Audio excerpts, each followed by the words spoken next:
Hello friends, मैं अंबिका कुमारी और आप देख रहे हैं लेट्स लर्न विद अंबिका। यहाँ पे आज मैं आपको हिंदी व्याकरण के एक बहुत ही महत्वपूर्ण टॉपिक पर आज चर्चा करने जा रही हूँ। वो है अलंकार। अलंकार आपके हर एक एग्ज़ाम में पूछा जाता है, बहुत ही ज़्यादा इम्पॉर्टेंट है और इसकी मैं डिटेल व्याख्या आज आपके साथ करने वाली हूँ। डिटेल में हम सारी थ्योरी को समझेंगे, ठीक है, और इसके MCQ क्वेश्चन भी लगाएंगे। तो वीडियो में लास्ट तक बने रहिएगा। अलंकार से संबंधित कोई भी प्रश्न आपका नहीं बचेगा, कोई भी क्वेरी आपकी नहीं बचेगी।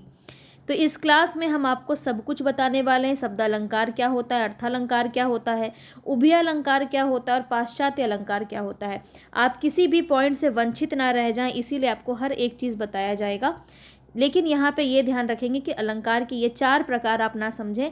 है वैसे तो ये सारे अलंकार ही होते हैं, लेकिन मुख्य रूप से परीक्षा में जो पूछा जाता है, हम यहाँ पे परीक्षा की दृष्टि से पढ़ रहे हैं। आपको एग्ज़ाम में अलंकार से संबंधित हर एक प्रश्न को सही कराना ही मेरा इस क्लास को लेने का मेन मकसद है। तो यहाँ पे जो परीक्षा की दृष्टि से इम्पॉर्टेंट है वही चीज़ पर हम ध्यान देंगे। और यहाँ पे देखिए, जो मुख्य रूप से अलंकार का भेद होता है वो 2 ही होता है, अर्थालंकार और शब्द अलंकार, ठीक है। तो यहाँ पे हम इसको लेकर ही चर्चा करेंगे और साथ में समझेंगे कि उभय अलंकार क्या होता है, कहाँ पे इसकी चर्चा की जाती है, क्या होता है पाश्चात्य अलंकार। ये मैं आपको इसलिए पढ़ाऊंगी क्योंकि अगर आपको ऑप्शन में पाश्चात्य अलंकार देखने को मिल जाए तो मेरे जितने भी स्टूडेंट हैं उनको ज़रा सा भी जो है घबराहट ना हो और वो समझ पाएँ कि यहाँ पे क्या बात कहा जा रहा है। तो एक एक क्वेश्चन आप चुटकी में आंसर को हल कर पाइएगा और यहाँ पे मैं आपके जो समझ है उसको विकसित करने की बहुत बहुत कोशिश करूँगी कि अलंकार आज आपको बहुत ही आसानी से समझ में आ जाए। तो चलिए हम स्टार्ट करते हैं अलंकार की परिभाषा से, क्योंकि देखिए कोई भी आपकी परीक्षा होगी आपको पैटर्न के अनुसार वहाँ पे तैयारी करनी होती है। तो यहाँ पे मैं आपको हर एक चीज़ करवा रही हूँ जहाँ से आपके प्रश्न पूछे जाते हैं। तो देखिए यहाँ पे प्रश्न किस किस प्रकार का बनता है ये आपको जानना ज़रूरी है। देखिए सबसे पहले आपको प्लानिंग ज़रूरी होती है कोई भी चीज़ के लिए। उसको आप अगर प्लान कर लेते हैं तो एग्जीक्यूट भी आप आसानी से कर पाएंगे। तो इसीलिए देखिए सबसे पहले अगर हम अलंकार की बात करें तो परिभाषा से आपका प्रश्न जो है बनता है। आप अगर अभी की बात करें तो परिभाषा से आपका प्रश्न बनता है। पहले जो है सिर्फ पंक्ति दे दिया जाता था और वहाँ से आपका अलंकार पूछा जाता था, लेकिन अब जो है थोड़ा सा चेंजेस है, इसीलिए हम हर एक चीज़ को समझेंगे बहुत ही बेहतरीन तरीके से। इसकी PDF आपको मेरे टेलीग्राम पे मिल जाएगी, तो बिल्कुल चिंता मत कीजिएगा, नोट्स ज़रूर बना लीजिएगा। नोट्स आपके लिए काफ़ी ज़्यादा लाभदायक है और ये PDF आपको मिल जाएगी मेरे टेलीग्राम पे। तो टेलीग्राम ग्रुप ज्वाइन कर लीजिए, डिस्क्रिप्शन बॉक्स में इसकी लिंक आपको मिल जाएगी, ठीक है। तो चलिए हम स्टार्ट करते हैं। अलंकार क्या है, तो सबसे पहले हम इसके शब्दों को समझते हैं। तो यहाँ पे देखिए अलंकार क्या होता है, तो जो किसी वस्तु को अलंकृत करे उसे हम अलंकार कहते हैं। दूसरे शब्द में हम बात करें तो काव्य अथवा भाषा को शोभा बनाने वाले मनोरंजक ढंग को अलंकार कहते हैं। अलंकार आपको पता है, अलंकार ऐसा होता है जैसे कि कोई स्त्री अगर आभूषण या गहने से अपने आप को श्रृंगारित करती है तो वो बहुत ही जो है सुंदर दिखती है। इसी तरह से काव्य की शोभा बढ़ाता है। काव्य को मनोरंजक तरीके से व्यक्त करने का एक महत्वपूर्ण साधन है आपका अलंकार, ठीक है। अब देखिए, अब एक आपका सामान्य भाषा में आपको बताया गया, हो सकता है आपसे प्रश्न ऐसे पूछा जाए, तो यहाँ पे ध्यान रखेंगे काव्य शरीर अर्थात भाषा को शब्दार्थ से सुसज्जित तथा सुंदर बनाने वाले चमत्कारपूर्ण मनोरंजक ढंग को ही अलंकार कहते हैं। समझ में आ गया अलंकार क्या होता है। अब देखिए अलंकार का शाब्दिक अर्थ अगर आपसे पूछा जाए तो ये भी आपके परीक्षा में पूछा जाता है कि अलंकार का शाब्दिक अर्थ क्या होता है। तो ध्यान रखेंगे आभूषण जो है इसका शाब्दिक अर्थ होता है। मानव समाज जो है वो सौंदर्योपासक है, मतलब सौंदर्य का उपासक है। हर सुंदर चीज़ की जो है एक अलग ही मूल्य होती है और मानव समाज उसकी उपासना करता है। उसकी इसी प्रवृत्ति ने अलंकार को जन्म दिया, वरना क्या ज़रूरत होती है अलंकार की। मतलब हमें अगर बिना किसी सजावट के ही चीज़ें पसंद आती, देखिए हम जो हैं मानव जो प्रवृत्ति है वो हमेशा सुंदरता की तरफ आकर्षित होता है। तो इसीलिए यही सब जो है आपके अलंकार को सबने जन्म दिया। तो यहाँ पे जब हम काव्य जो हमारे आचार्य थे पूर्व में, तो उन्होंने क्या किया, अलंकार को जन्म दिया, क्योंकि उन्हें जो है काव्य में भी आभूषण पहनाना था। आभूषण किससे शरीर की शोभा होती है, उसी प्रकार काव्य से, अलंकारों से काव्य की शोभा होती है। बस इतनी सी बात है, अलंकार आपको समझ में आ गया होगा। अब देखिए यहाँ पे जो है एक आपका बहुत इंपॉर्टेंट पॉइंट है जो बहुत ज़्यादा पूछा जाता है, वो क्या है? तो दंडी जो है यहाँ पे संस्कृत के अलंकार संप्रदाय के प्रतिष्ठापक हैं। यहाँ पे ये आपको बात भी ध्यान में रखना है। और काव्य शोभा करान धर्मान अलंकारन प्रचभ्यते, तो ये जो है आपका ये पूरा आपका परिभाषा भी पूछा जाता है कि किसने दिया था, तो दंडी ने दिया था। बस इतनी सी बात आपको यहाँ पे याद रखनी है। देखिए हर एक जो आपका परीक्षा होता है उसमें जो भी आपका टॉपिक दिया जाता है उसका अपना गुण होता है। जब हमने शब्द शक्ति पढ़ा था, इससे पहले नहीं पढ़ा है तो आप जाके ज़रूर पढ़िएगा, पूरा शब्द शक्ति आपको अच्छे से समझ में आ जाएगा। शब्द शक्ति में हमने क्या पढ़ा? अविधा को पढ़ा हमने, लक्षणा को पढ़ा था हमने, है ना, और व्यंजना को पढ़ा था। कितने अच्छे से पढ़ा था हमने। तो इसकी एक अपनी क्वालिटी है, इसका एक अपना गुण है। तो इसी आधार पे हम अलंकार को भी समझेंगे। अलंकार के भी अपने गुण होते हैं। तो देखिए यहाँ पे शब्दालंकार में क्या क्या होता है आपका? अनुप्रास होता है, यमक, श्लेष, पुनरुक्ति, विप्सा, वक्रोक्ति। अर्थालंकार में उपमा, रूपक, उत्प्रेक्षा, मानवीकरण, विरोधाभास, संदेह, अतिशयोक्ति, उपमेय उपमा, भ्रांतिमान, ये सारे ही आपको समझ में आ गए होंगे। ये जो है सीधा सीधा प्रश्न आपका यहाँ से पूछा जाता है कि निम्न में से कौन आपका शब्दालंकार है, निम्न में से कौन आपका अर्थालंकार है।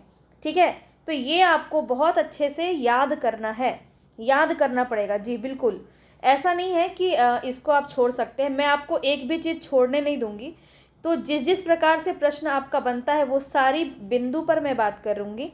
और यहाँ पे देखिए ये आपको बार बार लिख के याद करना पड़ेगा कि यहाँ पे शब्दालंकार में ये आपका होता है। इतना बस याद कर लीजिए तो ये आपका अर्थालंकार ऑलरेडी हो जाएगा।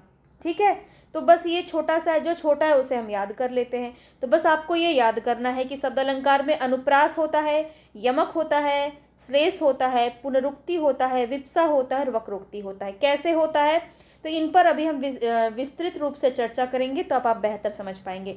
तो आपको यहाँ पे अगर अलंकार समझ में आ रहा है तो चैनल को सब्सक्राइब करके बेल आइकन ज़रूर दबा लीजिएगा, ताकि आप हिंदी व्याकरण से संबंधित सारे ही टॉपिक को बहुत अच्छे से कर पाएँ। इसके बाद जो है मैं आपको शब्द भेद करवाने वाली हूँ। जितना भी उत्पत्ति के आधार पे जितने भी शब्द होते हैं ना, बहुत ज़्यादा पूछा जाता है रचना के आधार पे, आपका उत्पत्ति के आधार पे जो शब्द होते हैं, शब्द भेद को हम समझेंगे। ठीक है, तो आपको अगर ये वीडियो मेरा पसंद आ रहा है, मैं अपने तरफ से पूरी मेहनत करूँगी कि आपको सारी बातें समझ में आ जाए। तो प्लीज़ वीडियो को लाइक ज़रूर कर दीजिएगा। आपके लाइक से मुझे मोटिवेशन मिलेगी, मुझे खुशी मिलेगी, और मेरी खुशी के लिए आप इतना तो कर ही सकते हैं। तो यहाँ पे आपको अर्थालंकार मैंने बता दिया। उभयालंकार क्या होता है? जहाँ पे आपका शब्दालंकार, शब्द और अर्थ दोनों ही समाहित होते हैं, वहाँ पे आपका उभयालंकार होता है। सिंपल समझेंगे, कुछ भी ज़्यादा इसको बहुत ज़्यादा इसको कॉम्प्लेक्स बनाने की ज़रूरत नहीं है। बहुत ही आसानी से सरल शब्दों में आपको समझना है कि जहाँ शब्द होंगे वहाँ शब्दालंकार, जहाँ अर्थ से आपकी प्रतीति होगी वहाँ अर्थालंकार, और जहाँ शब्द और अर्थ दोनों से ही प्रतीति होती है वहाँ पे उभयालंकार हो जाता है। उभयालंकार के अंदर दो आपका होता है, एक होता है संसृष्टि और एक होता है शंकर। इसको हम बहुत अच्छे से समझेंगे अभी आगे अपनी क्लास में। ठीक है, तो चलिए आगे देखते हैं। यहाँ पे अब आपको ये ध्यान रखना है कि जरा सा भी आपको कन्फ्यूज़न नहीं होना चाहिए अलंकार के भेद में। आपको कई जगह पे पढ़ाया जाता है, कहीं पे 3, कहीं पे 4, कहीं पे 2, पर आपको याद रखना है परीक्षा में आपके इसी दृष्टि से पूछा जाता है कि अलंकार के कितने भेद होते हैं। तो आपको सीधा सीधा याद रखना है शब्दालंकार और अर्थालंकार, यही दो, आपका 2 ही आंसर राइट होगा, सिर्फ 2 आंसर ही आप टिक करेंगे। ठीक है, समझ में आ गया इतनी सी बात। चलिए आगे बढ़ते हैं। अब क्या होता है शब्दालंकार, तो इस शब्द को हम समझेंगे कि ये शब्दालंकार आखिर है क्या। शब्दालंकार को अगर हम तोड़ेंगे तो क्या हो जाएगा? शब्द धन अलंकार, यही हो जाएगा ना। तो जहाँ पे शब्दों से चमत्कार उत्पन्न हो, तो जिस अलंकार में शब्दों के प्रयोग के कारण कोई चमत्कार उत्पन्न होता है वहाँ पे शब्दालंकार होगा। सिंपल सा है, कुछ भी इसमें सोचने समझने वाली बात नहीं है। अब देखिए कुछ ऐसे टर्म्स होते हैं ना जो आपके एग्जाम में पूछे जाते हैं, तो बस उसी को आपको समझना है। दूसरे शब्द में अगर हम देखें तो जहाँ अलंकार शब्द पर आश्रित हो, अब ये आश्रित शब्द देख के आपको घबराना नहीं है, बस समझना है कि जहाँ पे शब्द पे आश्रित होंगे अर्थात शब्द के बदल जाने से अलंकार नष्ट हो जाएगा। अगर मैं बात करूँ आपको, मैं इतना तो मान के चलती हूँ कि अलंकार आपने पहले भी ज़रूर पढ़ा होगा, तो आपको इतना पता होगा कि मान लो अगर हम बात करें शब्द अलंकार की, तो कोई शब्द यहाँ पे अगर हम बदल दें, शब्द जैसे मान लो कनक कनकते सोगुनी मादकता अधिकाय, ये आपने बहुत बार पढ़ा होगा। तो कनक कनक अगर हम कनक को ही बदल दें तो क्या इसमें कोई अलंकार बचेगा? नहीं बचेगा। तो शब्द के ही आधार पे इसको हम बता सकते हैं, इसका हम वर्गीकरण कर सकते हैं। शब्दालंकार दो शब्द से मिलकर बना है, ये हमने बात कर ली। अब देखो शब्द के दो रूप होते हैं, ध्वनि और अर्थ। ध्वनि के अर्थ पर शब्दालंकार की सृष्टि होती है। इस अलंकार में वर्ण या शब्दों की लयात्मकता या संगीतात्मकता होती है, अर्थ का चमत्कार नहीं होता है। इतना बात आपको समझ में आ गया? सब में वही बात कही जा रही है। तो ये आपको क्यों करवाया जा रहा है? क्योंकि अगर आपको यहाँ पे परिभाषिक प्रश्न पूछा जाए तो आप इसका आंसर कर पाएँ, ठीक है। तो उसकी समझ विकसित करने के लिए इतनी बातें मैं आपको यहाँ पे बता रही हूँ इसके बारे में। तो इस अलंकार में वर्ण या शब्द, यहाँ पे ध्यान रखेंगे, वर्ण भी होगा या फिर शब्द होगा, इसकी लयात्मकता या संगीतात्मकता होती है, अर्थ का नहीं होता है चमत्कार इसमें, ठीक है। अब देखिए ये कुछ वर्णगत भी हो सकते हैं, शब्दगत भी हो सकते हैं और वाक्यगत भी हो सकते हैं। मतलब वर्ण से भी चमत्कार हो सकता है, या फिर कोई शब्द से चमत्कार हो सकता है, या फिर कोई वाक्य से भी चमत्कार हो सकता है। कैसे? तो देखिए अनुप्रास से वर्ण में चमत्कार होता है ना, जब वर्णों की आवृत्ति होती है, क क क क चांद, चंदू के चाचा ने चंदू की चाची को चांदनी की चांदनी रात में चांदी की चम्मच से चटनी चटाई, कितनी बार पढ़ा होगा आपने, है ना। तो यहाँ पे देखिए च वर्ण की आवृत्ति हो रही है, तो यहाँ पे क्या है, आपका अनुप्रास है। तो देखिए ये वर्णगत, ये सिर्फ मैं आपको बता रही हूँ कि आप शब्दों को समझ पाएँ, शब्दों की भावना को समझ पाए आप, ठीक है। तो वर्णगत का मतलब क्या है? कोई भी शब्द से आपको डरना नहीं है, बस उसको समझना है, वर्णगत हो गया। अब शब्दगत क्या हो गया? अभी आपको बताया यमक वाला, जिसमें कि शब्द अगर बदल दिया जाए तो कैसे आपका फिर वहाँ पे अलंकार ही नहीं रहेगा। तो शब्दगत भी होता है और वाक्यगत भी होता है। कैसे? तो वाक्यगत अगर आप अनुप्रास अलंकार पढ़ेंगे ना, तो उसके भेद में आप पढ़ेंगे लाटानुप्रास अलंकार। उसमें क्या होता है, पूरा का पूरा वाक्य में चमत्कार होता है।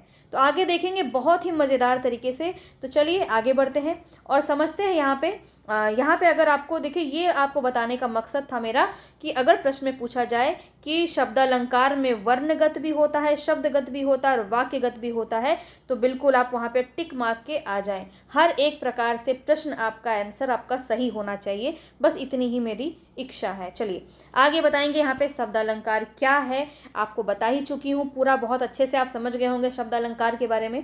तो काव्य में शब्दगत चमत्कार को ही शब्दालंकार कहते हैं, शब्दों पर आश्रित होता है। लेकिन यहाँ पे मुख्य रूप से जो है 7 प्रकार इसके होते हैं, बस इसको आपको याद रखना है। अनुप्रास, यमक, श्लेष, वक्रोक्ति, पुनरुक्ति प्रकाश, पुनरुक्ति भाष या फिर विप्सा। चलिए अब हम देखेंगे अनुप्रास अलंकार क्या होता है। तो यहाँ पे थोड़ा सा मैं इसको जूम कर देती हूँ ताकि आपको अच्छे से विजिबल हो। देखिए यहाँ पे अनुप्रास में क्या होता है, जहाँ काव्य में एक या अनेक व्यंजन वर्णों की आसपास या क्रमानुसार आवृत्ति हो, उसे अनुप्रास अलंकार कहते हैं। अब जैसे यहाँ पे है, चारु चंद्र की चंचल किरणें खेल रही थी जलथल में। अब देखिए यहाँ पे चारु, चंद्र, चंचल, तो च च च च 4 बार यहाँ पे च वर्ण का प्रयोग हुआ है। तो यहाँ पे आपका जो है च वर्ण की आवृत्ति पास पास में हो रही है या क्रमानुसार हो रही है, ठीक है। तो यहाँ पे क्या है, आपका अनुप्रास अलंकार है। अब ये ध्यान रखना है कि अनुप्रास अलंकार के 5 भेद होते हैं, जो आपसे बहुत ज़्यादा पूछा जाता है, तो ध्यान रखेंगे इस बात का। चलिए आगे देखते हैं, बहुत ही अच्छे से सबको समझेंगे। तो सबसे पहले तो ये ध्यान रखेंगे कि इसके 5 भेद कौन कौन से होते हैं। तो छेकानुप्रास, वृत्त्यानुप्रास, श्रुत्यानुप्रास, अंत्यानुप्रास और लाटानुप्रास। तो यहाँ पे आपको शब्दों को देख के घबराना नहीं है। इसके शब्द भले ही आपको भयानक लग रहे हों, लेकिन इसका अर्थ बहुत ही आसान है। सबसे आसान यही है मैं अगर कहूँ आपसे, ठीक है। तो देखेंगे यहाँ पे जो नाम दिया हुआ है ना, नामकरण ऐसे ही थोड़ी होता है। उसके गुण के आधार पे ही नामकरण किया जाता है। तो छेकानुप्रास क्या है इसको भी हम समझते हैं। जहाँ एक या अनेक वर्णों की एक ही क्रम में एक बार आवृत्ति हो वहाँ छेकानुप्रास अलंकार होता है। एक बार, ठीक है, एक बार आवृत्ति हो। कैसे, यहाँ देख लेते हैं।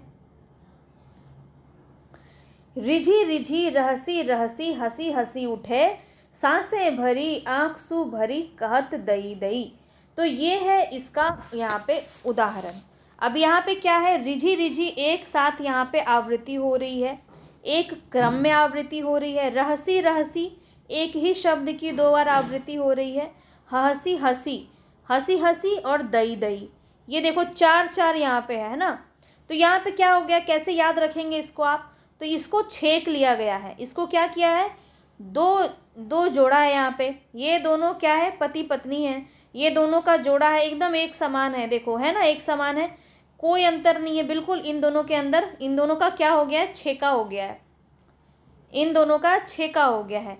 तो जहाँ पे इस तरह का आपको देखने को मिले कि एक ही शब्दों की आवृत्ति यहाँ पे एक क्रम से हो रही है, मगर यहाँ पे कुछ भी आपका जो है अर्थ नहीं अलग है, अर्थ अलग नहीं है। अर्थ अगर अलग हो जाएगा तो वहाँ पे यमक हो जाएगा, ये ध्यान रखेंगे। तो अर्थ अलग नहीं है। यहाँ पे रिझी रिझी रहसी रहसी हंसी हंसी उठे, सांसें भरी आंसू भरी कहत दई दई। तो यहाँ पे ये जो पंक्ति है आपको समझ में आ गया, ये दोनों क्या हो गया है, दोनों के बीच में छेका हो गया है। छेका समझ में आता है आपको, छेका मतलब कह सकते हैं इंगेजमेंट हो गया है, ठीक है, छेक लिया एक दूसरे ने, एक दूसरे को दोनों ने छेक लिया है। अब कोई और लड़की लड़के को नहीं देख सकता, कोई लड़का लड़की को नहीं देख सकता, तो यहाँ पे छेक लिया है तो छेकानुप्रास हो जाएगा, ठीक है। तो देखिए यहाँ पे क्या इसको कहा जा रहा है, इसको समझने के लिए एक बार और इसको देख लीजिए कि यहाँ रिझी रिझी रहसी रहसी हंसी हंसी तथा दई दई में व्यंजन वर्णों की आवृत्ति समान क्रम व समान स्वरूप में हुई है, इसलिए यहाँ पे छेकानुप्रास अलंकार है। बस इतनी ही बात ध्यान रखना है कि एक बार ही आवृत्ति हो रही है सबकी, है ना, एक बार आवृत्ति हो रही है सबकी, तो सब यहाँ पे छेकानुप्रास हो जाएगा। अब आगे देखेंगे यहाँ पे क्या है, वृत्त्यानुप्रास। वृत्त्यानुप्रास से क्या समझ में आता है, वृत्त, वृत्त मतलब गोल गोल घूमना होता है ना। तो यहाँ पे देखिए जहाँ एक या अनेक व्यंजनों की अनेक बार स्वरूपता या क्रमशः कैसे भी आवृत्ति हो वहाँ पे वृत्त्यानुप्रास अलंकार होता है। कैसे, तो देखिए यहाँ पे क्या हो रहा है, कंकन किंकिनी नुपुर धुनी सुनी। यहाँ पे देखिए चाहे आगे हो पीछे हो जैसे भी हो, आपका क का वर्ण बहुत सुनाई दे रहा है, न का वर्ण बहुत सुनाई दे रहा है। अब देखिए यहाँ पे न वर्ण आपका कितनी बार आया है, कंकन किंकिनी नुपुर धुनी सुनी। तो नौ क्रमगत आवृत्ति 5 बार यहाँ पे हुई है। तो ये गोल गोल घूम रहा है ना, ये गोल गोल घूम के यहाँ पे आपका जो है बार बार न की आवृत्ति यहाँ पे देखने को मिल रही है। तो यहाँ पे ये वृत्त की तरह घूम रहा है तो वृत्त्यानुप्रास हो जाएगा, ठीक है। यहाँ पे क्या है, 1 से ज़्यादा बार, 2 से ज़्यादा बार, ठीक है। यहाँ पे क्या हो रहा है, व्यंजनों की आवृत्ति बार बार हो रही है, बार बार हो रही है। यहाँ पे क्या था, एक ही शब्द की जो है आवृत्ति हो रही है एक बार, ठीक है। आवृत्ति मतलब, आवृत्ति का मतलब ही होता है एक ये और एक ये, इसको कहते हैं आवृत्ति, ठीक है। तो यहाँ पे एक बार ही आवृत्ति हो रहा है। यहाँ पे देखिए न वर्ण का बहुत बार आवृत्ति हो रहा है, जो आप अलंकार में पढ़ते हैं, जो हम पढ़ते हैं ना,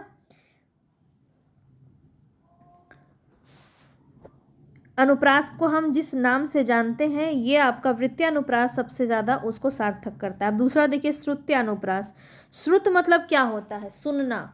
श्रुत मतलब क्या होता है, सुनना। जहाँ एक ही उच्चारण स्थान से बोले जाने वाले वर्णों की आवृत्ति होती वहाँ श्रुत्यानुप्रास अलंकार होता है। अब इसका मतलब क्या है, उच्चारण स्थान आपने पढ़ा होगा, क वर्ग ट वर्ग च वर्ग का आपका अलग अलग उच्चारण स्थान होता है, दंत्य ओष्ठ होता है ना, तालु कंठ, है ना। तो यहाँ पे एक ही उच्चारण स्थान से जो बोला जाए, जैसे यहाँ पे देखिए, ये आप एग्जाम्पल देखेंगे तो बेहतर समझ पाएंगे। तो आपको क्या सुनाई दे रहा है, एक ही उच्चारण से, एक ही उच्चारण स्थान से आपको सुनाई दे रहा है। तो सुनाई दे रहा है वो क्या हो जाएगा, आपका श्रुत्यानुप्रास में आ जाएगा। तुलसीदास सिदती निसिदिन देखत तुम्हार निठुराई। तो यहाँ पे क्या हो रहा है, त, द, स, फिर यहाँ भी स है, यहाँ पे न है। तो यहाँ पे देखिए आपका त, द, स, न, ये सब एक ही उच्चारण स्थान है, दंत है ना। उच्चारण स्थान आपने पढ़ा होगा, मैं भी पढ़ाऊंगी, ठीक है, तो और बेहतर आप समझ पाएंगे फिर। तो त, द, न, स, आपको पता है ये आपका क्या है, दंत उच्चारण स्थान है। और इस दंत से एक ही जगह से आपका उच्चारण स्थान ज़्यादा देखने को मिलता है। आवृत्ति कई बार हो जाए तो वहाँ पे आपका श्रुत्यानुप्रास हो जाएगा। तो इसको हम क्या सुनेंगे, उच्चारण करते हुए सुने, हम सुनते हैं, सुनना मतलब श्रुत करना, तो श्रुत्यानुप्रास हो जाएगा आपका। यहाँ पे समझ में आ गया। चलिए अब है यहाँ पे आपका, देखिए नाम से ही आपको याद रखना है, अंत्यानुप्रास। अंत्यानुप्रास मतलब अंत, मतलब अंतिम, अंत्य मतलब अंतिम। तो यहाँ देखिए जहाँ पद के अंत के ही वर्ण और एक ही स्वर आवृत्ति हो वहाँ पे अंत्यानुप्रास अलंकार होता है। कैसे, तो देखिए यहाँ पे आपको अधिकांश जो काव्य है ना वो आपको अंत्यानुप्रास अलंकार वहाँ पे देखने को मिलेगा। कैसे, जय हनुमान ज्ञान गुण सागर, जय कपीश तीनु लोक उजागर, रामदूत अतुलित बल धामा। तो यहाँ पे देखिए पूरा आपको लास्ट का जो है ना, आगर उजागर दोनों में देखिए, इसका अगर हम बात करें प्रत्यय क्या निकल के आ रहा है, आगर। सागर में प्रत्यय क्या आ रहा है, आगर। उजागर में प्रत्यय क्या आ रहा है, आगर आ रहा है ना। तो ये देखिए एक जैसा सुनने में साउंड करे ना, अगर अंतिम वाला वाक्य के अंतिम, वाक्य के अंतिम अगर एक जैसा दिख जाए ना, एक जैसी आवृत्ति हो रही है, तुक मिल रहा है, तो वहाँ पे आपका क्या हो जाएगा, अंत्यानुप्रास हो जाएगा। ये तो बहुत इजी था, समझ में आ गया होगा। अब देखिए ये तो बहुत ज़्यादा जो है आपका मज़ेदार है, लास्ट वाला क्या है, लाटानुप्रास। तो लाटानुप्रास को कैसे याद रखेंगे, लाटा, लाटा मतलब लेट जाता है, ये क्या करता है, लेट जाता है, बिल्कुल सो जाता है, लेट जाना, इसको याद रखेंगे, लेट जाना, ठीक है। कैसे, जहाँ समानार्थक शब्दों या वाक्यांशों की आवृत्ति हो और परंतु अर्थ में अंतर हो, वहाँ पे लाटानुप्रास होता है। अब देखो यहाँ पे है, पूत सपूत तो क्यों धन संचय, पूत कपूत तो क्यों धन संचय। एक जैसे वाक्य लग रहे हैं ना देखने में, तो यहाँ पे जब वाक्य की आवृत्ति हो रही है एक जैसी, अर्थ अलग अलग है दोनों का। देखो यहाँ लिखा है कि पूत अगर सपूत है, मतलब पुत्र अगर आपका अच्छा है, मेहनती है, काम अच्छे से करता है, तो धन संचय करने की आवश्यकता क्या है, वो तो खुद सब मेहनती है, वो खुद से कमा के आपका भरण पोषण करेगा। और दूसरे लाइन में क्या बोल रहा है, पूत कपूत तो क्यों धन संचय। तो यहाँ पे कपूत है, अगर पुत्र आपका अगर कपूत है, पैसे सारे लुटा देता है, अयासी करते रहता है, कोई काम नहीं करता है, मेहनती बिल्कुल भी नहीं है, तो भी आप धन संचय क्यों करें, उसके उड़ाने के लिए नहीं कर सकते ना। तो यही है इस पंक्ति का अर्थ, दोनों का अर्थ अलग अलग है, लेकिन यहाँ पे एक जैसा देखने में लग रहा है ना। इसमें एक और आता है, 3 बेर खाती थी वो 3 बेर खाती है। तो देखिए एक जैसा वाक्य जहाँ लेट जाए, ये लेटा हुआ है ना, देखो सो गया है कि नहीं, ये पूरा वाक्य सो गया है ना, ऐसे लेट गया है, तो लेट गया है तो लेटा नुप्रास हो जाएगा, ठीक है। तो ये थोड़ा सा समझाने में समय लगा, मगर अब आपको बहुत अच्छे से याद आ जाएगा। रिवीजन एक बार कर लेते हैं। छेकानुप्रास, जहाँ पे एक शब्द की आवृत्ति आपकी 2 बार होती है एक ही क्रम में। वृत्त्यानुप्रास, जहाँ पे वर्णों की आवृत्ति बार बार गोल गोल गोल गोल घूमती रहती है। श्रुत्यानुप्रास, जहाँ पे एक उच्चारण स्थान की जो है उच्चारण स्थान सुनाई देता है, जहाँ पे एक ही उच्चारण स्थान की आवृत्ति बार बार सुनाई देती है, वहाँ पे श्रुत्यानुप्रास मतलब सुनना। और अंत्यानुप्रास क्या होता है, जहाँ पे वाक्य के अंतिम में आपका जो है एक जैसी आवृत्ति होती है, वहाँ पे आपका क्या हो जाएगा, अंत्यानुप्रास। और लाटानुप्रास, जहाँ पे सारे वाक्य लेट जाते हैं एक जैसे, तो वहाँ पे आपके लाटानुप्रास। समझ में आ गया पूरा अनुप्रास अलंकार के भेद। चलिए आगे बढ़ेंगे, अब हम बढ़ेंगे यमक की तरफ। तो काफ़ी समय हो गया, अब हम जल्दी जल्दी करते हैं। यमक में बहुत कुछ नहीं है, बस इतना याद रखना है कि 2 शब्द इसमें होता है और अर्थ अलग अलग होता है, बस इतना ही ध्यान में रखना है। यमक का शाब्दिक अर्थ अगर पूछा जाए तो क्या होता है, यमक अर्थात जोड़ा, ठीक है। जोड़ा मतलब 2 होता है ना जोड़ा, एक जोड़ा जूता अगर बोला जाए तो वो 2 जूता को ही एक जोड़ी जूता कहते हैं। तो जोड़ा आपका यानी कि कोई भी 2 चीज़, जहाँ एक शब्द या शब्द समूह की एक साथ या अलग अलग पद में आवृत्ति हो किंतु उनका अर्थ प्रत्येक बार भिन्न हो। एक से ज़्यादा भी हो सकता है, ठीक है, एक से ज़्यादा भी आपका हो सकता है शब्द, लेकिन बार बार अर्थ जो है वो अलग होता जाएगा, तो वहाँ पे आपका यमक अलंकार हो जाएगा। जैसे यहाँ लिखा है, जेते तुम तारे तेते नभ में ना तारे हैं। मतलब जितना आपने तारा है इस जग को, हे पालनहार, जितना आपने इस जग को तारा है, मतलब इसका उद्धार किया है, जितना आपने इसका उद्धार किया है उतने तो नभ में तारे भी नहीं हैं। समझ में आया? तो यहाँ पे क्या है, तारे शब्द 2 बार आए हैं लेकिन अर्थ दोनों बार अलग है। एक बार तारन करना और एक बार उद्धार करना, ठीक है। तो नभ में ना तारे हैं, समझ में आ गया। आगे बढ़ते हैं और इसके 1-2 एग्जाम्पल हम देख लेते हैं।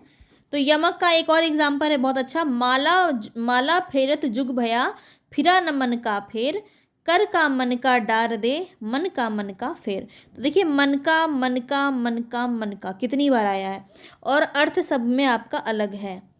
एक मन का अर्थ है मोती और एक मन का अर्थ है मन की भावनाएं। तो माला फेरते फेरते यानी कि भगवान की पूजा आराधना जो करते हैं, माला फेरते फेरते जुग बीत गया है लेकिन फिर भी मन में जो ईर्ष्या जो दूषित भाव है वो नहीं गया। तो जो अपना कर्म है उसको आप अगर अच्छे से रखते हैं तो मन का जो फेर है वो बदल जाता है, ठीक है। तो सिर्फ मोती को गिनने से जो होता है ना, रुद्राक्ष की माला आपने देखा होगा, रुद्राक्ष की माला देखा होगा अपने दादी नानी आपकी जो है करती होंगी, इससे मोती को ऐसे ऐसे घुमाना पड़ता है और यहाँ पे रुद्राक्ष की माला को गिनते हैं। तो वही बोला जा रहा है कि माला फेरत जुग बीत गया, मतलब सिर्फ आपको मन से जो है हाथों से मोती फेर रहे हैं और मन में आप अलग भावना लेके बैठे हुए हैं। तो वही बात यहाँ पे कहा गया। तो दोनों मन का अंतर है, यहाँ पे शब्द एक है लेकिन अर्थ अलग हैं, तो यहाँ पे आपका यमक हो जाएगा। दूसरा एक और है, देखिए, कनक कनकते सोगुनी मादकता अधिकाय, या खाए बोराए नर या वाए बोराए। मतलब कनक का अर्थात यहाँ पे होता है धतूरा और एक कनक का अर्थ होता है सोना। तो सोना देखने से आदमी बोरा जाता है पाने से, और धतूरा खाने से आदमी बोरा जाता है, ठीक है। यहाँ पे वही बात कहा जा रहा है कि धतूरे से भी ज़्यादा जो नशा है वो सोना पाने में है। इसको भी खाने से बोरा जाता है और उसको पाने से बोरा जाता है। तो यहाँ पे दोनों का अर्थ अलग अलग है, शब्द एक है, तो यहाँ भी आपका यमक हो जाएगा। चलिए आगे। नेक्स्ट है आपका श्लेष, जो बहुत ज़्यादा पूछा जाता है, उसका मैंने थोड़ा एग्जाम्पल भी लिया है ताकि आपको आसानी हो। श्लेष का आर्थिक शब्द यहाँ पे देखिए, शाब्दिक अर्थ क्या होता है, चिपका हुआ। श्लेष का अर्थ होता है चिपका होना, तो यानी कि एक ही शब्द है और अलग अलग अर्थ इसमें देखने को मिल रहे हैं, तो वहाँ पे आपका क्या हो जाएगा, श्लेष हो जाएगा। अब कैसे, तो देखिए यहाँ पे, जहाँ एक शब्द जोड़े के रूप में उपस्थित ना होकर अलग अलग कथन में उपस्थित होते हैं, प्रत्येक बार उसका अर्थ अलग होता है, वहाँ पे श्लेष अलंकार हो जाएगा। कैसे, रहीमन पानी राखिए बिन पानी सब सून, पानी गए ना उबरे मोती मानुष चून। तो यहाँ पे क्या हो रहा है, पानी बार बार देखने को तो मिल रहा है लेकिन पानी का अर्थ जो है यहाँ पे अलग अलग है। 3 अर्थ यहाँ पे हैं पानी के। तो पानी के अर्थ देखिए, यहाँ पे मोती के अर्थ में अगर लिया जाए इसको तो क्या हो जाएगा, चमक। मानुष के अर्थ में लिया जाए तो क्या हो जाएगा, सम्मान प्रतिष्ठा। और चून के अर्थ में लिया जाए तो क्या हो जाएगा यहाँ पे, जल, ठीक है। तो पानी का 3 यहाँ पे अर्थ देखने को मिल रहा है, एक ही शब्द में 3 चीज़ें यहाँ पे जुड़ी हुई है, ठीक है। तो यहाँ पे आपका श्लेष हो जाएगा। एक और काफ़ी इंपॉर्टेंट यहाँ पे देखिए, बहुत सारा पूछा जाता है इससे, तो यहाँ पे मैंने बहुत सारा लिखा है। यहाँ पे, पी तुम्हारी मुख बांस तरंग आज बोरे भोरे सहकार। बोर भोर के प्रसंग में मस्त होना, आम के प्रसंग में मंजरी निकलना। तो ये 2 अलग अलग बातें जो हैं कही गई है इसमें बोरे भोरे में, ठीक है। और एक आपका ये भी बहुत ज़्यादा पूछा जाता है, जो रही में गति दीप की कुल कपूत गति सोए, बारे उजियारे करे बड़े अंधेरो होए। तो यानी कि बारे का अर्थ होता है जलना या बचपन, और बूढ़े का अर्थ होता है बूढ़ना या बड़े होना। तो 2 अर्थ में यहाँ पे देखने को मिल रहा है, तो क्या हो जाएगा, श्लेष हो जाएगा, ठीक है।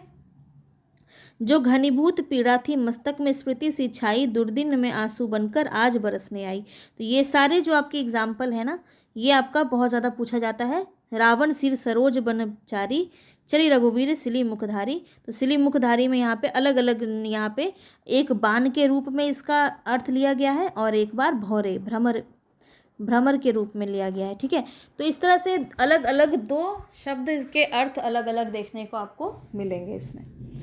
चलिए आगे देखते हैं, बहुत ज़्यादा इम्पॉर्टेंट है फिर से आपका वक्रोक्ति।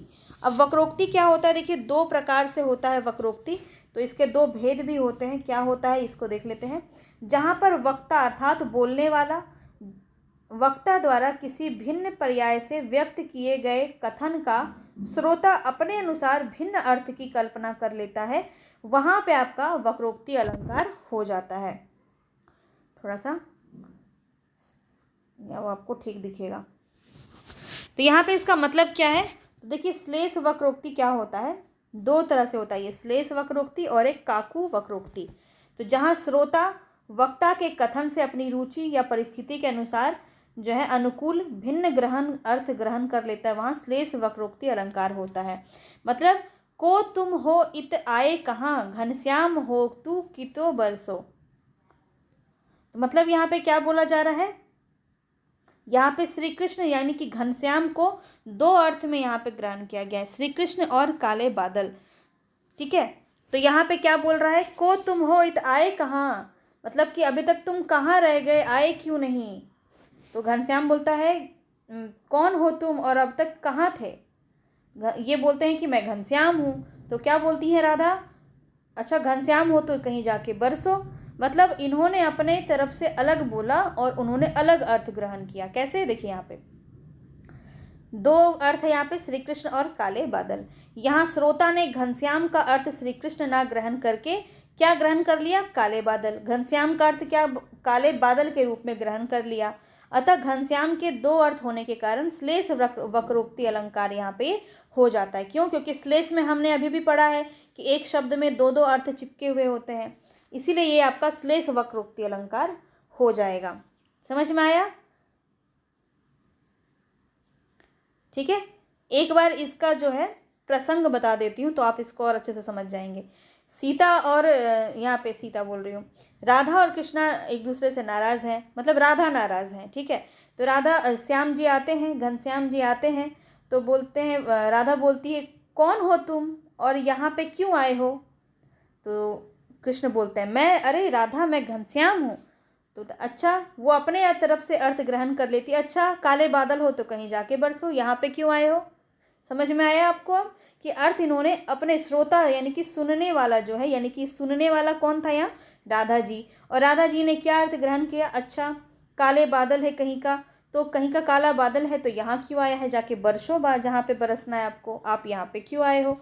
तो ये है इसका प्रसंग, जो कि बहुत ही सुंदर प्रसंग है। और अब आपको समझ में ज़रूर आ गया होगा कि यहाँ पे कहने वाला अपनी जो बात कहता है, सुनने वाला उसका अर्थ अलग तरह से लेता है, अपने तरफ से अर्थ को ग्रहण करता है, वहाँ पे आपका वक्रोक्ति हो जाता है। अब देखिए काकू वक्रोक्ति क्या होता है।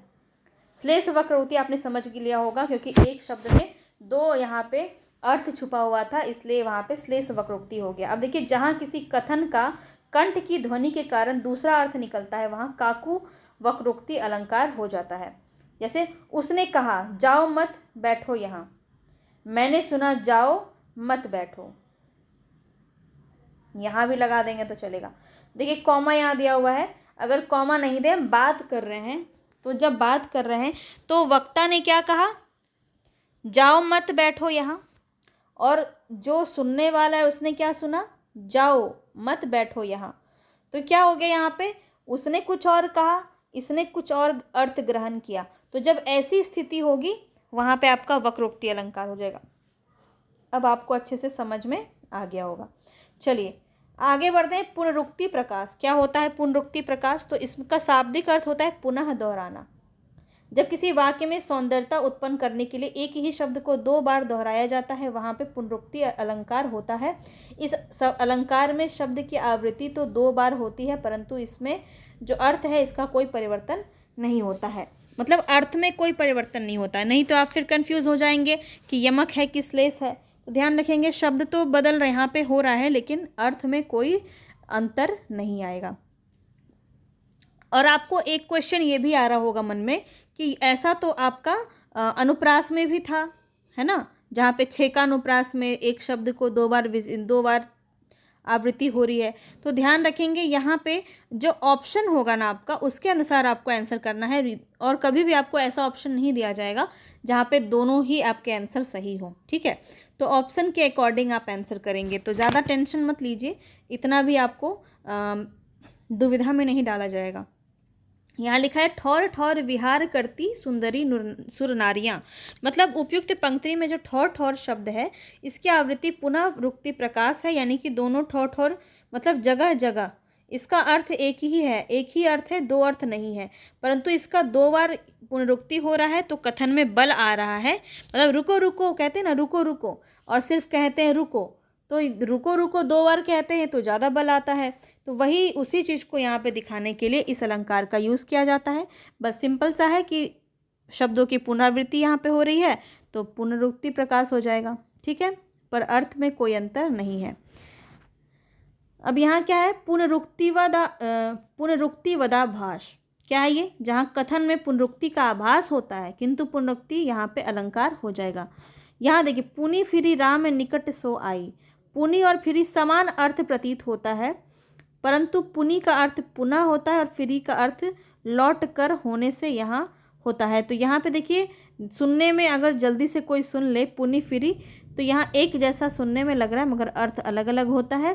तो यहाँ पे पुनरुक्ति का आभास ही मात्र हो रहा है तो पुनरुक्ति भाष हो जाता है, ठीक है।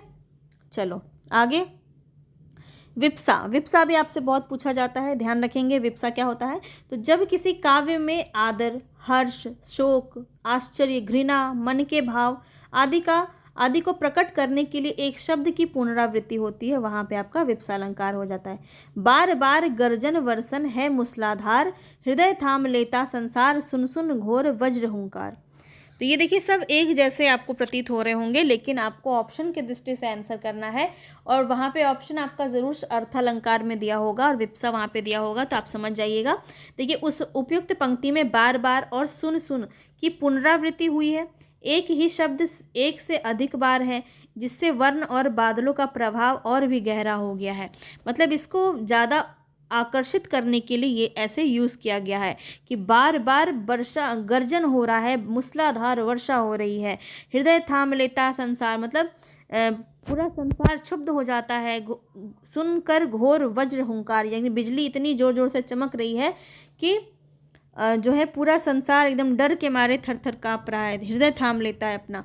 तो यहाँ पे क्या है, एक चमत्कार उत्पन्न हो रहा है इसको सुन के। तो यहाँ पे आपका विप्सा है, क्योंकि यहाँ पे क्या हो रहा है, एक आश्चर्य का भाव, यहाँ पे किसी प्रकार का मनस्थिति मनोभाव को दिखाया जा रहा है।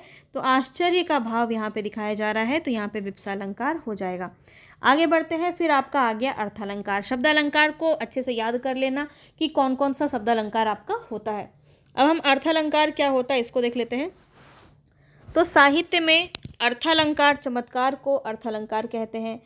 सिंपल सा बात है, वहाँ शब्द में चमत्कार था, यहाँ अर्थ में चमत्कार होगा। जहाँ पर अर्थ के कारण किसी काव्य में सौंदर्य में वृद्धि होती है, वहाँ पे अर्थालंकार होता है। अर्थालंकार काव्य के अर्थ पर आश्रित होता है। अब इसके प्रमुख भेद हैं उपमा, रूपक, उत्प्रेक्षा, भ्रांतिमान, संदेह, दृष्टांत, अतिशयोक्ति, विभावना, अन्योक्ति, विरोधाभास, विशेषोक्ति, प्रतीप, अर्थांतरयास। तो ये सारे आपके होते हैं। तो हम एक एक करके सबको देखेंगे, बहुत ही आसानी से समझ में आपको आ जाएगा। उपमा पूछा जा रहा है, उपमा क्या होता है। देखिए, समान धर्म के आधार पर जहाँ एक वस्तु की समानता या तुलना किसी दूसरे वस्तु से की जाती है, वहाँ पे उपमा अलंकार होता है। अब देखिए, उपमा के कुछ 4 अंग होते हैं जिसके द्वारा हम उपमा को समझते हैं। तो क्या होता है, उपमेय होता है, उपमान होता है, एक साधारण धर्म होता है और एक वाचक शब्द होता है। तो यहाँ पे हम अगर इसको समझें, देखो यहाँ पे उपमेय मतलब क्या होता है आपको पता है। उपमेय मतलब जिसकी तुलना की जा रही है, जिसकी तुलना की जा रही है, ठीक है। सीधा मतलब इतना ही समझो, सिर्फ वर्णनीय वस्तु जिसकी उपमा या समानता दी जाती है उसे हम उपमेय कहते हैं। जैसे सीता का मुख चंद्रमा के समान सुंदर है। तो यहाँ पे क्या हो रहा है, सीता का किसका उपमा दिया जा रहा है, तो सीता से दिया जा रहा है। तो सीता यहाँ पे क्या है, उपमेय है। ठीक है, ये बस इतना ही आपको ध्यान रखना है।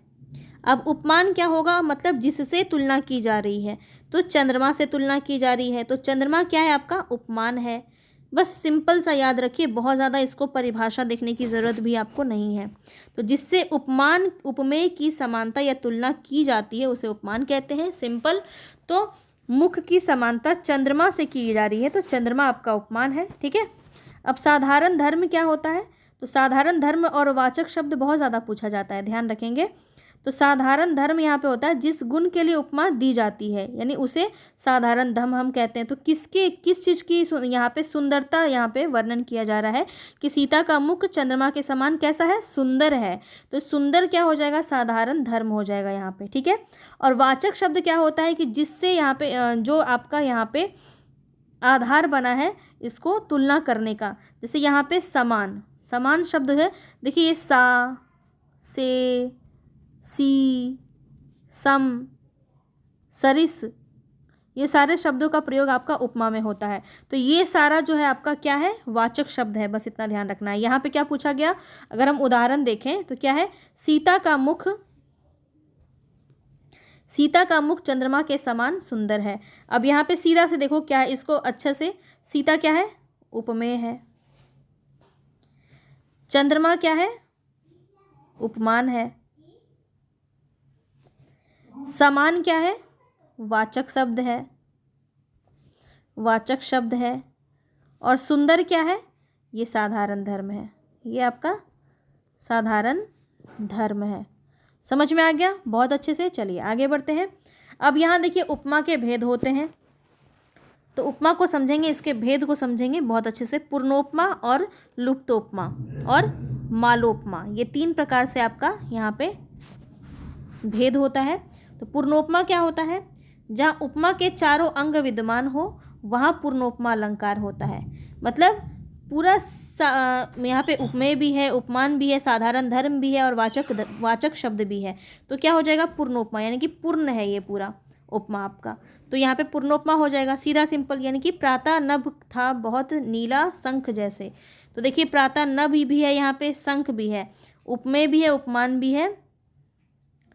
ठीक है, तो उपयुक्त काव्य में प्रातःकालीन नभ उपमेय है, शंख उपमान है, नीला साधारण धर्म है और जैसे शब्द आपका वाचक है।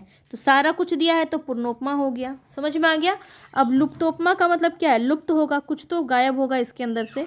तो जहाँ उपमा के एक या अनेक अंगों का अभाव होता है वहाँ पे आपका लुप्तोपमा हो जाता है। अंग हमने अभी आपको बताया कौन कौन सा, उपमेय, उपमान, साधारण धर्म और वाचक, ये 4 आपके अंग होते हैं उपमा के। अब यहाँ पे कुछ भी आपका अगर अभाव है तो वहाँ पे लुप्तोपमा हो जाएगा। जैसे मखमल के झूले पड़े हाथी सा टीला, मखमल के झूले पड़े हाथी सा टीला। तो उपयुक्त वाक्य में क्या है, टीला आपका उपमेय है, हाथी क्या है, उपमान है, सा आपका वाचक है और साधारण धर्म यहाँ पे नहीं है। यहाँ पे साधारण धर्म है क्या, कि क्या यहाँ पे मखमल सा क्या दिख रहा है, मखमल के झूले पड़े हाथी सा टीला, इसमें कहीं भी आपको साधारण धर्म देखने को नहीं मिल रहा है कि किस चीज़ की यहाँ पे आपकी उपमा दी जा रही है। तो यहाँ साधारण धर्म नहीं है, तो क्या हो जाएगा, यहाँ पे लुप्त उपमा हो जाएगा। सिंपल है, बहुत सिंपल है, साधारण आपका समझ में आपको आ गया होगा। कवि का आशय क्या है यहाँ पे, मखमल के झूले पड़े विशाल हाथी सा टीला, मतलब जहाँ विशाल जैसा कोई साधारण धर्म जो है ये लुप्त हो गया है। यहाँ विशाल शब्द लिखा है, नहीं लिखा है, कुछ नहीं लिखा है, साधारण धर्म है ही नहीं। तो अभी देखिए मालोपमा क्या होता है, मालोपमा क्या होता है, जहाँ किसी कथन में एक ही उपमेय के अनेक उपमान होते हैं वहाँ पे मालोपमा हो जाता है। तो 3 ही है, बहुत अच्छे से इसको समझना है, एक बार रिवीजन कर लें।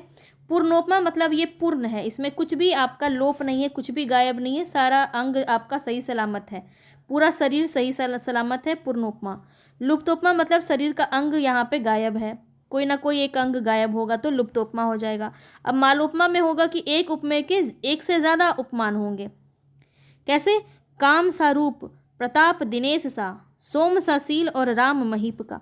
तो देखिए यहाँ पे राम क्या है, उपमेय है, किंतु उपमान कितना है इसका, किंतु उपमान साधारण धर्म और वाचक शब्द 3 हैं, काम सारूप, दिनेश सा प्रताप, सोम सासील, है ना। तो यहाँ पे 3 3 आपका दिया हुआ है, तो ये मालोपमा हो जाएगा। यहाँ पे एक्स्ट्रा है, ठीक है, उपमेय यहाँ पे एक्स्ट्रा अंग है, यहाँ पे अंग की कमी है, यहाँ पूरा अंग है, बस इतना ध्यान रखना है आपको, ठीक है। पूर्णोपमा मतलब पूरा अंग है, लुप्तोपमा मतलब कोई अंग इसका गायब हो गया है एक, और यहाँ एक से ज़्यादा अंग हैं। समझ में आ गया? चलिए आगे बढ़ते हैं। उपमा के कुछ उदाहरण देख लीजिए। जैसे यहाँ है प्रातः नभ था बहुत गीला शंख जैसे। यहाँ पे उपमेय जो है क्या हो जाएगा? नभ। उपमान क्या हो जाएगा? शंख। समानता समानवाचक शब्द क्या है यहाँ पे? जैसे समान धर्म गीला, पद्यांश में नभ की उपमा शंख से दी जा रही है, ठीक है, तो यहाँ पे उपमा अलंकार हो जाएगा। और एक देखिए यहाँ पे मधुकर सरिस सत संत गुण ग्राही। मधुकर सरिस संत गुण ग्राही, तो कैसे इसको पहचानेंगे? देखिए यहाँ पे सरिस लिखा है ना, जहाँ पे भी आपका सा से सी सम सरिस ऐसे शब्दों का प्रयोग होगा वहाँ पे आपका उपमा हो जाएगा। अब यहाँ पे क्या लिखा है? लाल किरण सी चोंच खोल, चुगती लाल अनार के दाने, है ना। क्लास 6 में आपकी ये कविता दी हुई है, बहुत सुंदर सी कविता है, उसी की पंक्ति है। और यहाँ पे आप देख सकते हैं कि सी शब्द लगा हुआ है, तो आपका क्या हो जाएगा? तुलना किया जा रहा है, तो उपमा हो जाएगा। नील गगन सा शांत हृदय था सो रहा, तो यहाँ पे भी आपका गगन सा शांत, तो क्या उपमा दिया जा रहा है? सा लगा हुआ है, तो यहाँ पे भी आपका उपमा हो जाएगा। बहुत ही ईजी है, ये सिंपल है। अब यहाँ पे आगे चलेंगे। रूपक। रूपक क्या होता है? तो देखिए इसका जो है ना आपसे बहुत ज़्यादा परिभाषा भी पूछा जाता है, तो इसको बहुत अच्छे से समझेंगे। जहाँ उपमेय में उपमान का निषेध रहित आरोप हो, अर्थात उपमेय और उपमान को एक रूप कह दिया जाए, वहाँ रूपक अलंकार होता है, ठीक है। यहाँ पे विशेष रूप से क्या अंतर होता है उपमा से? तो उपमा में आपका क्या होता है? सा से सी सम आपका वाचक धर्म लगा होता है, तो यहाँ पे कोई वाचक धर्म नहीं होता है, ठीक है। नो वाचक धर्म, यहाँ पे वाचक धर्म नहीं होता है। वाचक धर्म यहाँ पे भी आपका तुलना ही किया जा रहा है, लेकिन यहाँ पे क्या हो रहा है? वाचक धर्म नहीं होता है। सा से सी सम ये सब कुछ नहीं होता है, तो सीधा सीधा आपका वो रूपक हो जाएगा। अब यहाँ पे देखो क्या बोला गया है? पायो जी मैंने राम रतन धन पायो, तो राम को रतन धन मान लिया इन्होंने, राम रतन सा धन नहीं बोला है इसने, राम रतन धन मान लिया गया है, तो प्रस्तुत पंक्ति में राम रतन को ही धन मान लिया गया है। एक और आता है ना, मैया मैं तो चंद्र खिलौना ले हूँ, तो चंद्र सा खिलौना नहीं चाहिए उनको, चंद्र ही खिलौना चाहिए। खिलौने के रूप में क्या चाहिए? चंद्र ही चाहिए, चंद्रमा चाहिए खेलने के लिए। तो यहाँ पे क्या हो रहा है कि निषेध रहित आरोप, यहाँ पे उपमेय में उपमान का ही आरोप लग गया है। जैसे यहाँ पे अब और अच्छे से समझिए इसको, तो देखिए ये आपका ना ये पूरा वाक्य यहाँ पे ये जो शब्द दिया है ना, ये दिया होता है आपके एग्जाम में, इसलिए मैंने यहाँ पे आपको डाला हुआ है। रूपक अलंकार वह अलंकार होता है जिसमें उपमेय और उपमान के बीच कोई अंतर नहीं होता है, कोई अंतर ही नहीं है।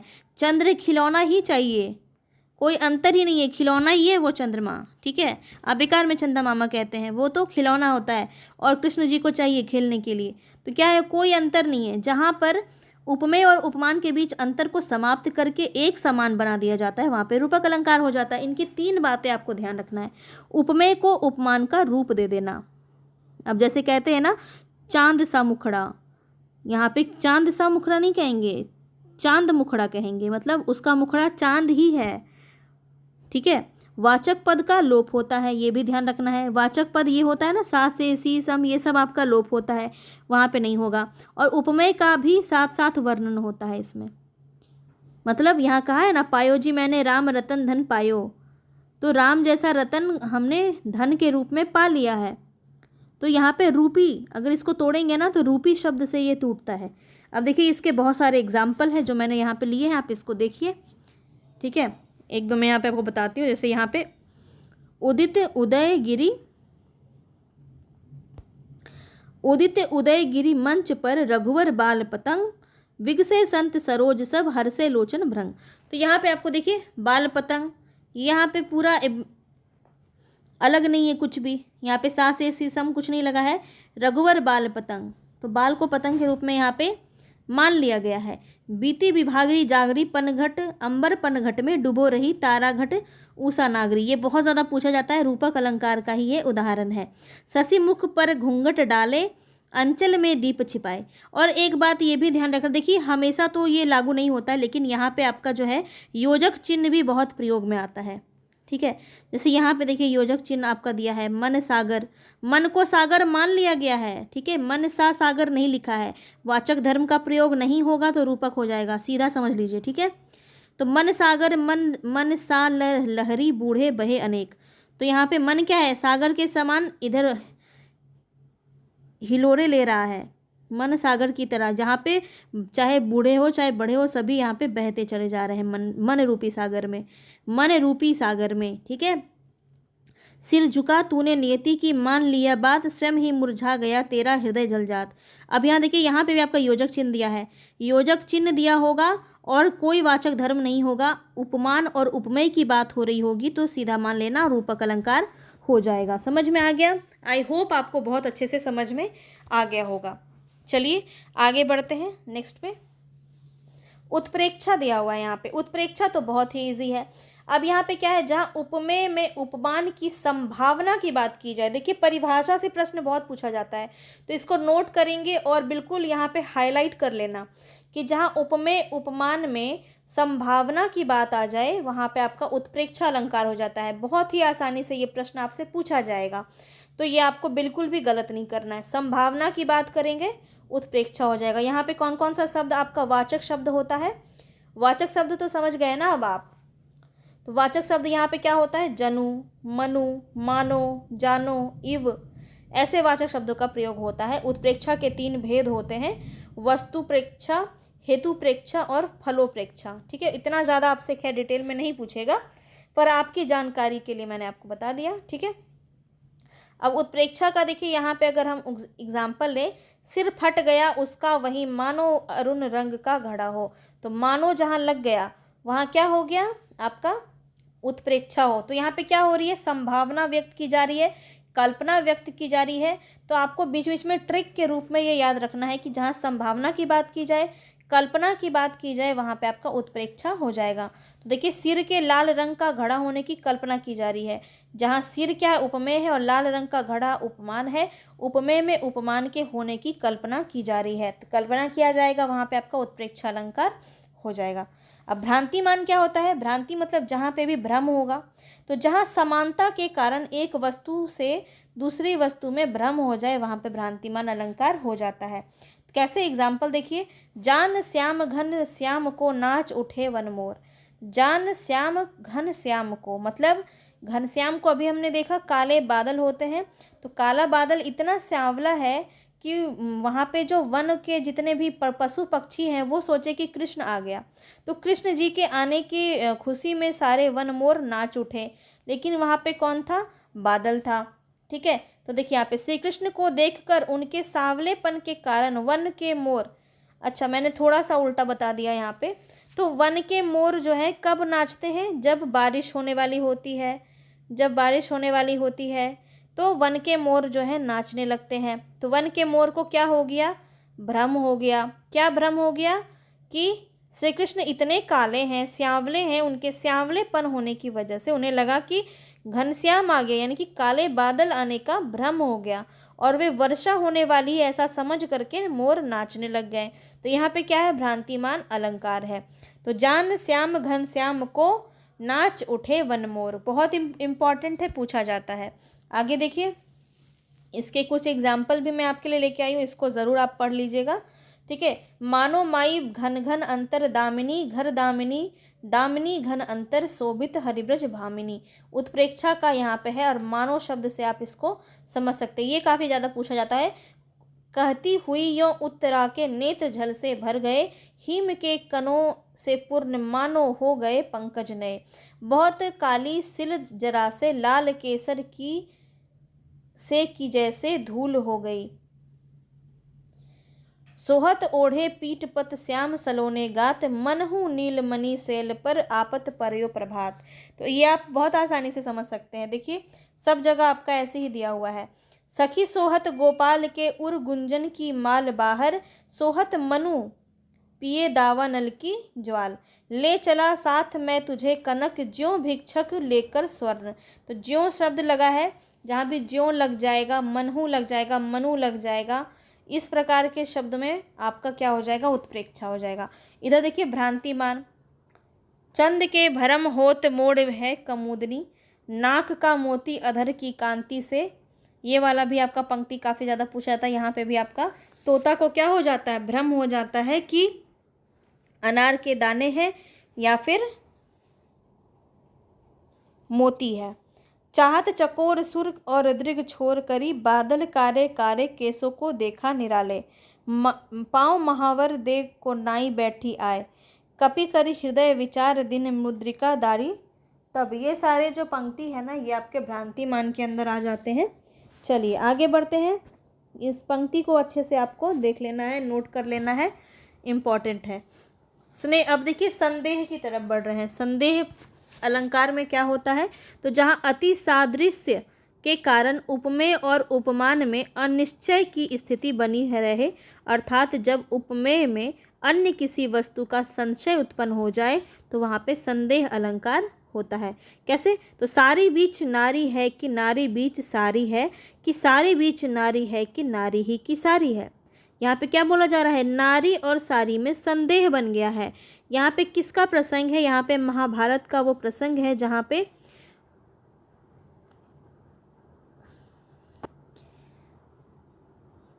पे आपका चीरहरण का दृश्य चल रहा है और इतनी ज़्यादा साड़ी दुशासन घींच चुका है और बहुत ज़्यादा साड़ी ही साड़ी हो जा रहा है। तो यहाँ पे वही भ्रम हो गया है कि सारी बीच नारी है कि नारी बीच साड़ी है, साड़ी की नारी है या नारी की ही साड़ी बनी हुई है, यही भ्रम है। ये पंक्ति बहुत ही ज़्यादा सुंदर है, संदेह की अलंकार यहाँ पे देखने को मिल रही है। एक और है यहाँ पे, ये भी आपका बहुत पूछा जाता है, यह काया है या शेष उसी की छाया है, क्षण भर उसकी कुछ नहीं समझ में आया है। तो यहाँ पे आपको क्या हो जाएगा, संदेह की यहाँ पे हो जाएगा, संदेह दिखाया जा रहा है यहाँ पे। यह काया है या शेष उसी की छाया है, क्षण भर उनकी कुछ भी समझ नहीं आया है, तो क्या हो जाएगा, संदेह हो जाएगा। अब देखिए दृष्टांत में क्या होता है, दृष्टांत भी आपका काफ़ी पूछा जाता है। तो देखिए ध्यान रखेंगे कि जहाँ किसी बात को स्पष्ट करने के लिए सादृश्य मूलक दृष्टांत अर्थात उदाहरण सहित प्रस्तुत किया जाए, वहाँ पे आपका दृष्टांत अलंकार हो जाता है। मतलब हम जब किसी चीज़ को उदाहरण सहित बताते हैं, जैसे कि जो रहीम उत्तम प्रकृति का कर सकत कुसंग, चंदन विष व्यापत नहीं लिपटे रहत भुजंग। अब इसका क्या मतलब है, तो जो मनुष्य उत्तम प्रकृति का होता है, जो रहीम उत्तम प्रकृति का होता है, तो कुसंगति उसका कुछ नहीं बिगाड़ सकती है। ठीक उसी प्रकार देखिए यहाँ पे उदाहरण दिया है, ठीक उसी प्रकार जिस प्रकार सांप के लिपटे होने पर भी चंदन की खुशबू व्याप्त होती, वो अपना जो गुण है उसको छोड़ता नहीं है। तो उसकी प्रकृति उत्तम है, तो भुजंग के लिपटे रहने पर भी उसका प्रभाव जो है चंदन पर नहीं पड़ता है। तो यहाँ पे अगर उदाहरण के माध्यम से कोई बात समझाया जा रहा है तो दृष्टांत वहाँ पे दृष्टांत अलंकार आपका वहाँ पे हो जाएगा। समझ में आ गया। उपयुक्त पंक्तियों में कहा गया है कि जो मनुष्य उत्तम प्रकृति का होता है उस पर कोई दुष्ट व्यक्ति का प्रभाव नहीं पड़ता है। जिस प्रकार चंदन के वृक्ष पर विषधारी सर्प लिपटे रहते हैं किंतु उसकी सुगंध पर कोई प्रभाव नहीं पड़ता। यहाँ पर पहली पंक्ति की बात को दूसरी पंक्ति के उदाहरण के साथ प्रस्तुत किया गया है, इसलिए यहाँ पे आपका दृष्टांत अलंकार हो जाएगा। ठीक वैसे ये आपका एक और एग्जाम्पल है, पापी मनुज भी आज मुख से राम राम निकालते, भयो देखो भयंकर भेड़िए भी आज आंसू ढालते। तो यहाँ पे भी आपका उदाहरण सहित जो है चीज़ों को समझाया गया है कि जो पापी मनुष्य होते हैं वो मुख से राम राम यानी कि कहते हैं ना मुंह पर राम बगल में छुरी, तो वो वाली बात हो गई है। और भेड़िए जिस प्रकार से भेड़िए भी आजकल आंसू बहा रहे हैं, तो यहाँ पे पूरी तरह से आपका दृष्टांत अलंकार हो जाएगा। आगे चलेंगे, आगे है आपका अतिशयोक्ति अलंकार जो बहुत ज़्यादा आपका पूछा जाता है। तो जहाँ पर भी बहुत बढ़ा चढ़ाकर बात किया जाए, तो जहाँ किसी विषय वस्तु का लोक मर्यादा के विरुद्ध, मतलब जो आपकी एक्चुअल स्थिति है उससे बढ़ा चढ़ाकर बात की जाएगी, वहाँ पे अतिशयोक्ति अलंकार हो जाएगा। अब कहते हैं ना, अरे मैंने ऐसी गाड़ी चलाई एकदम हवा में उड़ गया गाड़ी, तो हवा में तो गाड़ी उड़ नहीं सकता है ना, तो वहाँ पे क्या हो जाएगा, अतिशयोक्ति अलंकार हो जाएगा। ठीक उसी प्रकार ये मैंने आपको जो आपके रोज़मर्रा के जो शब्द हैं वहाँ से मैंने आपको कोशिश की समझाने की। देखिए, हनुमान की पूँछ में लगन न पाई आग, सारी लंका जरी जल गई गए निशाचर भाग। तो यहाँ पे पूंछ में आग लगते लगते पूरी लंका जल गई। यहाँ पे क्या बोला जा रहा है, हनुमान की पूंछ में आग लगने के पहले ही सारी लंका का जलना और राक्षसों के भागने का बढ़ा चढ़ाकर वर्णन किया गया है, इसीलिए यहाँ पे आपका अतिशयोक्ति अलंकार हो जाएगा। इसका एक और काफ़ी इंपॉर्टेंट है, आगे नदियाँ पड़ी अपार, मतलब नदी बहुत अपार है, विशाल है नदियाँ, घोड़ा कैसे उतरे पार, राणा ने सोचा इस पार तब तक चेतक था उस पार। चेतक कौन था, राणा का घोड़ा था, और राणा जी ने सोचा इतनी देर में ही चेतक ने उतनी विशाल नदी को पार कर दिया। तो यहाँ पे बढ़ा चढ़ाकर ये बात आपका कहा जा रहा है, जब तक सोचा तब तक कैसे घोड़ा पार कर सकता है ना। एक और है यहाँ पे, धनुष उठाया जो ही उसने और चढ़ाया उस पर बाण, धरा सिंधु नभ कांपे सहसा विकल हुए जीवों के प्राण। तो यहाँ पे भी क्या हो रहा है, धनुष के उठाने से क्या पृथ्वी नभ सब कांपने लग जाएंगे, नदियाँ कांपने लग जाएगी। तो यहाँ पे भी आपका जो क्रोध है उसका वर्णन अतिशयोक्तिपूर्ण किया गया है, ठीक है। तो यहाँ पे भी आपका अतिशयोक्ति अलंकार हो जाएगा। आगे देखिए विभावना, विभावना भी आपका बहुत पूछा जाता है। तो जहाँ पे कारण के बिना ही कार्य होने की संभावना हो, वहाँ पे कार्य होने का वर्णन हो, वहाँ पे आपका विभावना अलंकार होता है। जैसे ये वाला बहुत ही प्रसिद्ध है कि बिनु पग चले सुनय बिनु काना, कर बिनु कर्म करे विधि नाना, आनन रहित सकल रस भोगी, बिनु बानी बक्ता बढ़ जोगी, वक्ता बढ़ जोगी। तो ये आपका बहुत ही आसानी से समझ में आपको आ गया होगा कि पैरों के बिना चलना, कानों के बिना सुनना, बिना हाथों के विविध कार्य करना, बिना मुख के सभी वस्तुओं को ग्रहण करना, और वाणी के बिना ही वक्ता अपना उल्लेख कर देता है, ऐसी बात इसमें कही गई है। और ये विभावना अलंकार है, क्योंकि बिना किसी कर्म के ही, बिना किसी कारण के ही कर्म हो जा रहा है। एक और है जो ये बहुत ज़्यादा पूछा जाता है, विभावना में सिर्फ यही बताते हैं, पर एक और है, ये भी आपका बहुत पूछा जाता है। तो याद रखेंगे, आनन रहित सकल रस भोगी, बिनु बानी वक्ता बढ़ जोगी, इसी का बात यहाँ पे भी किया गया है। चलिए आगे बढ़ेंगे। अन्योक्ति अलंकार, अन्योक्ति अलंकार में क्या होगा, जहाँ किसी वस्तु या व्यक्ति को लक्ष्य कर से कही जाने वाली बात दूसरे के लिए कही जाए, वहाँ अन्योक्ति अलंकार होता है। कैसा है, इसको क्या कैसे समझेंगे। तो बोला जा रहा है कि जहाँ किसी वस्तु या व्यक्ति को लक्ष्य करके कही जाने वाली बात दूसरे के लिए कही जाए, मतलब फूलों के आसपास रहते हैं फिर भी कांटे उदास रहते हैं, फूलों के आसपास रहते हैं फिर भी कांटे उदास रहते हैं। यहाँ पे पंक्तियों में फूल और कांटों के माध्यम से मनुष्य को लक्षित किया जा रहा है कि जिसमें सुख सुविधाओं का प्रतीक है और कांटा दुख का प्रतीक है। यहाँ सभी प्रकार के सुख सुविधाएं होते हुए भी दुखी प्राणियों का वर्णन किया गया है, ठीक है। तो यहाँ पे आपका अन्योक्ति अलंकार हो जाएगा। तो इसका हम अन्य और उदाहरण से इसको समझते हैं, क्या होता है अन्योक्ति अलंकार, क्योंकि ये पूछा जाता है आपका, ठीक है। तो देखिए, जहाँ उपमान के बहाने उपमेय का वर्णन किया जाए, या कोई बात सीधे ना कहकर किसी के सहारे से कहा जाए, ठीक है। जैसे कि ताना मारते हैं ना किसी को, तो किसी और को कहते हैं किसी और के ज़रिए कहते हैं ना। अब देखिए, आप बहुत आसानी से समझ गए होंगे। तो जहाँ अप्रस्तुत कथन के माध्यम से प्रस्तुत का बोध हो, जैसे नहीं पराग नहीं मधुर मधु, नहीं विकास इहि काल, अली कली ही सो बध्यो आगे कौन हवाल। तो ये बहुत ही प्रसिद्ध बिहारी जी की पंक्ति है, जिसमें जो जयसिंह जो राजा होते हैं वो अपनी रानी के प्रेम में बहुत ही आसक्त हो जाते हैं। तो वही कहते हैं, ये रानी तो अभी बहुत ही मतलब छोटी, अभी अभी यौवन अवस्था में आई है, और नहीं पराग है नहीं मधुर मधु है, और नहीं विकास इही काल, अली कली ही सो बध्यो आगे कौन हवाल। तो यहाँ पे जो भौरा है, भौरा के रूप में इसका वर्णन किया गया है। पुष्प और भौरे से लेकर के यहाँ उलाहना दिया गया। यहाँ पे एक तरह से इस माध्यम से जो है बिहारी जी ने राजा जय सिंह को समझाया है कि अगर आप अपनी रानी के आसक्ति में ही पड़े रहेंगे तो राजकाज को कौन संभालेगा। तो यहाँ पे प्रस्तुत राजा एवं प्रस्तुत अप्रस्तुत कली के माध्यम से रानी का उल्लेख किया गया है कि नहीं पराग है नहीं मधुर मधु, इसलिए यहाँ अन्योक्ति अलंकार है। इस पंक्ति में राधा जयसिंह और उसकी रानी का वर्णन भंवरा, पराग और मधु के माध्यम से किया गया है। समझ में आया। तो एक और देख लीजिए, माली आवत देखकर कलियन करी पुकार, फूले फूले चुन लिए काल्हिन हमारी बार।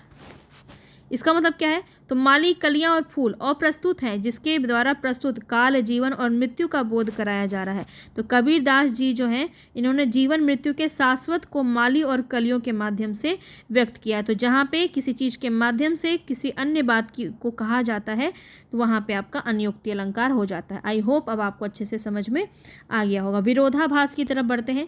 तो जहाँ पे भी विरोध का आभास होता है उसे हम विरोधाभास कहते हैं। नाम से ही आपका आधा बात तो समझ में आ जाता है। जहाँ वास्तविक विरोध ना होने पर भी विरोध का आभास होता है, वहाँ पे विरोधाभास अलंकार होता है। जैसे या अनुरागी चित्त की गति समझे नहीं कोय, जो जो बूढ़े श्याम रंग त्यों त्यों उज्ज्वल होए।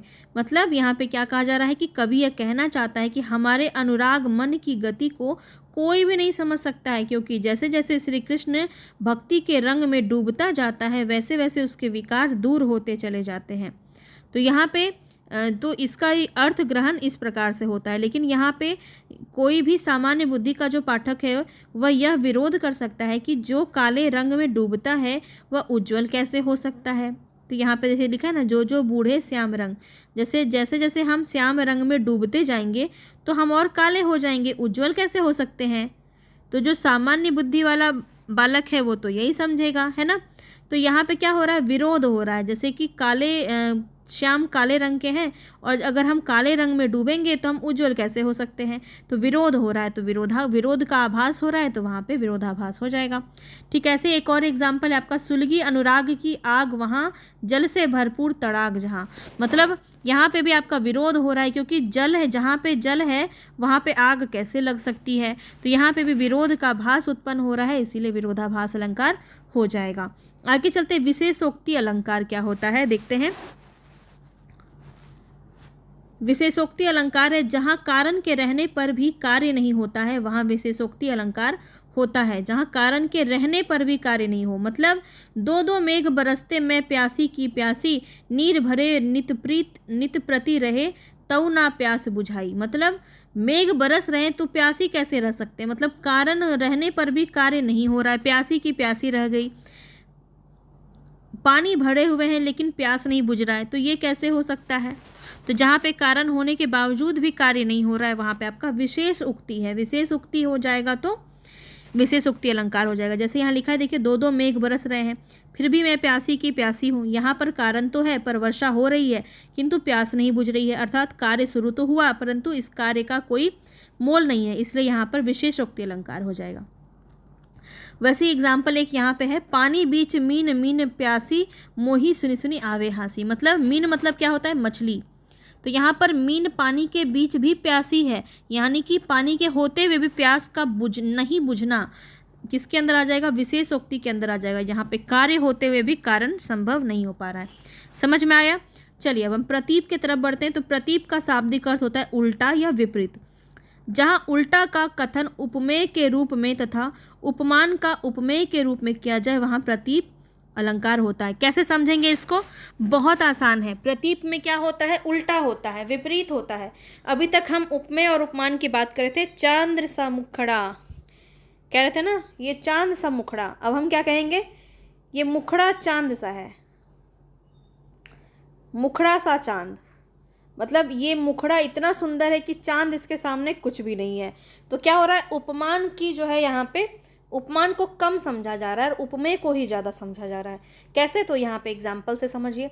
उतरी नहाए जमुन जल, जो शरीर श्याम श्याम। तो जमुना का जल ऐसा है जैसे रामचंद्र के शरीर से देखकर उसे उपमेय बना दिया गया है। जैसे शरीर समश्याम, जैसे श्याम जी का शरीर है वैसे ही जमुना जी का जल है। तो अब तक तो हम प्रकृति को ही उपमान मानते हुए आ रहे थे, तो यहाँ पे उपमान का उपमेय से तुलना हो गया है। ठीक है, उल्टा हो गया है। तो यही बात आपको ध्यान रखना है, जहाँ उल्टा हो जाएगा वहाँ उपमेय के जगह उपमान से तुलना करवाया जाएगा, तो वहाँ प्रतीप हो जाएगा। अब जैसे यहाँ पे देखिए दिया है, सिए मुख समता किमि कर वापरू रंग। मतलब सीता जी के मुख जो उपमेय है, इसकी तुलना बेचारा चंद्रमा नहीं कर सकता। सीता जी इतनी सुंदर है कि इसका तुलना चांद कैसे कर सकता है, चंद वापरो रंग। तो मतलब ये तो बेचारा चांद है, ये क्या इसकी तुलना कर सकता है। यानी उपमेय की श्रेष्ठता प्रतिपादित हो रही है और उपमान को कम समझा जा रहा है। तो यहाँ पे क्या है, प्रतीप अलंकार है। समझ गए। अब देखिए अर्थांतर, यहाँ पे 2-4 और हैं, इसको समझेंगे और हम क्लास को एंड करेंगे, क्योंकि क्वेश्चन मैं आपको कल करवाऊंगी। इसकी पीडीएफ मैं आपको दे दूंगी टेलीग्राम पे, क्वेश्चन ज़रूर लगाइएगा। और इसके बाद जब मैं कल आपको करवाऊंगी तो आप देखिएगा कि कितने क्वेश्चन आप सही कर पा रहे हैं। आपका अलंकार पूरा ख़त्म हो जाएगा अच्छे से, ठीक है, क्योंकि बहुत ज़्यादा लंबा समय हो जाएगा। देखिए बहुत ज़्यादा था और एक एक चीज़ को हमने डिस्कस किया है, इसीलिए यहाँ पे समय बहुत ज़्यादा हो गया। अर्थांतरयास बताएंगे यहाँ पे क्या होगा। जहाँ किसी सामान्य बात का विशेष बात से तथा विशेष बात का सामान्य बात से समर्थन किया जाए, वहाँ पे अर्थांतरन्यास अलंकार होता है। जैसे बड़े न हूजे गुणन बिनु निरद बड़ाई पाए, कहत धतूरे सो कनक गहनो गढ़ा न जाए। यहाँ पे क्या हो रहा है, सामान्य बात का विशेष बात से तथा विशेष बात का सामान्य बात से समर्थन किया जा रहा है। मतलब कि कोई भी मनुष्य चाहे कितना भी बड़ा यश क्यों ना प्राप्त कर ले, मतलब बड़े न हूजे गुणन बिनु, उसका गुण अगर महान नहीं है तो वो कितना भी महान, कितना भी पैसे वाला इंसान हो, वो बड़ाई के योग्य नहीं है। ठीक उसी प्रकार जैसे धतूरे को हम कनक तो कहते हैं, कनक कहते हैं ना, और कनक हम सोना को भी कहते हैं, लेकिन वो सोना बन नहीं सकता है। तो धतूरे को कनक कहने से वो सोना नहीं बन सकता है, ना ही उससे गहना गढ़ाया जा सकता है। तो यहाँ पे वही बात कही जा रही है कि कोई भी मनुष्य चाहे कितना बड़ा ही यश क्यों ना प्राप्त कर ले, परंतु बिना गुणों के महान नहीं बन सकता। इसका समर्थन विशेष अर्थ यानी कि धतूरे को कनक कहने से वह सोना नहीं बन जाता और ना ही उससे गहने बनाए जा सकते हैं। तो यहाँ पे आपका अर्थांतरन्यास हो जाएगा, ठीक है। चलिए आगे देखिए, उल्लेख अलंकार और बहुत ज़्यादा आपका पूछा जाता है। मालोपमा तो हमने किया था ना, जहाँ पे उपमा आपका एक से ज़्यादा बार किया जाता है। अच्छा, तो ये तो हमने कर लिया है, ठीक है। यहाँ पे देखिए उल्लेख अलंकार में क्या होता है, जहाँ पर एक वस्तु का वर्णन अनेक प्रकार से किया जाए, वहाँ पे उल्लेख अलंकार हो जाएगा। कैसे, तू रूप है किरण में, सौंदर्य है सुमन में, तू प्राण है पवन में, विस्तार है गगन में। तो यहाँ पे किसी चीज़ का वर्णन हो रहा है कि तू रूप भी है किरण में, तू सौंदर्य है सुमन में, मतलब फूलों में तुम, फूलों के समान तुम सुंदर हो, तू प्राण है पवन में, जैसे पवन प्राण हो, जैसे प्राण के लिए पवन महत्वपूर्ण है उसी प्रकार तुम भी महत्वपूर्ण हो, विस्तार है गगन में, जैसे गगन में इतना विस्तार है उसी प्रकार से तुम भी विस्तार। तो किसी चीज़ का उल्लेख किया जा रहा है यहाँ पे इतना विस्तृत रूप से, तो उल्लेख अलंकार हो जाएगा। चलिए आगे बढ़ेंगे। अनन्वय, अनन्वय में क्या होता है, तो अनन्वय में होता है एक ही वस्तु का उपमेय और उपमान दोनों बना देना, अन्वय अलंकार कहलाता है। सिंपल, 2-3 बार देख लेंगे, पूरा आपको याद हो जाएगा। सबकी विशेषता है एक एक अलग अलग, सबकी विशेषता बस आपको याद रखनी। अन्वय में क्या होता है, उपमेय और उपमान दोनों एक ही है, ठीक है। तो जब कवि को उपमेय की समता के लिए कोई दूसरा उपमान नहीं मिलता है, तो वह उपमेय की समता के लिए उपमेय को ही उपमान बना डालता है। कैसे, निरुपम ना उपमा आन, राम समानु राम निगम कहे। तो राम समानु राम मतलब यहाँ पे राम को उपमेय भी माना गया है, उपमान भी माना गया है।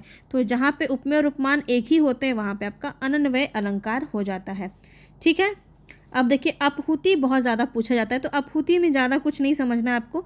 जहाँ पे निषेधवाचक आपका रहता है, अपहुनि का अर्थ होता है छिपाना, उपमेय का निषेध करके उपमान के स्थापन को आहुति अलंकार कहते हैं। कैसे, यदि कहें कि यह चंद्र नहीं, यह मुख नहीं चंद्र है, तो इसमें अपहुति अलंकार हो जाएगा। 2 अर्थ में होता है, शाब्दिक अपहुति और आर्थिक अपहुति। जिसमें निषेध किया जाता है, इसमें किसी छल बहाना के द्वारा निषेध किया जाता है, तो इसको ये उतना इम्पॉर्टेंट नहीं है। उदाहरण देखिए, नहीं पलाश के पुहुप ये है, ये जरत अंगार।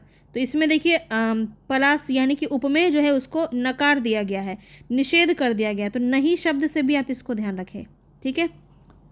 नहीं पलाश के ये नहीं मतलब ये मुख नहीं है, ये चंद्र है, तो क्या है, ये अपहुति हो जाएगा यहाँ पे। समासोक्ति, समासोक्ति में क्या होता है आपका, बहुत कम ही पूछा जाता है ये, पर मैंने डाल दिया क्योंकि 1-2 क्वेश्चन में मैंने देखा है इसको, तो आपको कुछ भी छूटे नहीं इसलिए मैंने यहाँ पे सब कुछ डाल दिया है। जहाँ प्रस्तुत के वर्णन में अप्रस्तुत की प्रतीति हो वहाँ पे समासोक्ति अलंकार होता है। समासोक्ति का अर्थ क्या होता है, संक्षेप कथन, यानी प्रस्तुत का वर्णन हो और अप्रस्तुत की प्रतीति हो, तो यहाँ पे संक्षेप कथन होता है। तो ध्यान रखेंगे, जग के दुख दैन्य शयन पर यह रुग्ना जीवन बाला, रे कब से जाग रही वह आंसू की नीरव माला, पीली पर निर्बल कोमल कृष दे हलता कुम्हाली, विवस्ता लाज में लिपटी सांसों में शून्य समाई। तो ये सुमित्रानंद पंत की पंक्ति है। और यहाँ पे देखिए लिंग साम्य से आपको पता चल रहा होगा कि जैसे किसी निष्प्रभ चांदनी का वर्णन इसमें किया गया है, लेकिन आपको कैसा प्रतीत हो रहा है कि बीमार बालिका का वर्णन यहाँ पे किया जा रहा है। तो यहाँ पे बहुत ही संक्षेप कथन में निष्प्रभ चांदनी की बात की जा रही है, तो यहाँ पे समासोक्ति अलंकार हो जाएगा। आगे देखिए यहाँ पे क्या है, असंगति।